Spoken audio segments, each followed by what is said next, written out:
If you are facing issues with Saily eSIM app, maybe the eSIM app is not working, it can't connect, or the app is not working, and you have issues such as the app crashing, or it is too slow, or any other related error, then in this video I'm going to show you how you can troubleshoot Saily eSIM app. If this video helps, please like and subscribe. So there are quite a number of steps that you can take to fix your app regardless of the country you are in currently. To do this, first you need to access the Saily app info page. You can do this through settings, or a shortcut method is just to long press on your app and you should see app info. If you don't see this app info, you should see a settings gear around here, or even the name of the app. Tap on any of this to access Saily app info page. So for this tutorial, I'm on a Xiaomi Redmi smartphone. However, this process should be more or less the same on any other Android smartphone. Now at this point, first you need to force stop this app. This will disable or stop any background activities that might be running in the background and thus causing issues with your app. Then you need to clear the app data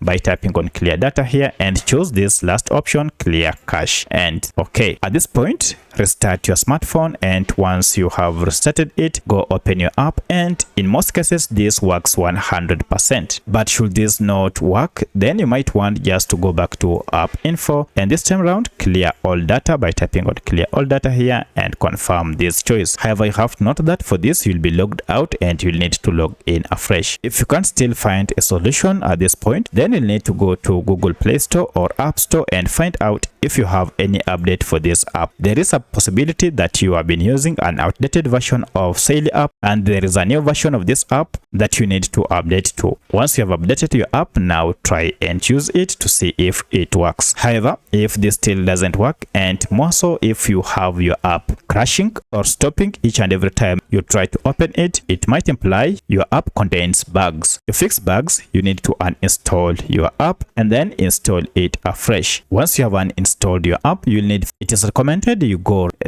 you clean up your smartphone, that is, you clear trash before you install the app again. So by following any of these methods, now you should have your app running without any issue. So let me know which of these methods was able to fix your issue or your challenge. If you have any other question, kindly let me know in the comment section. Otherwise, thanks for watching, and let's meet in the next video.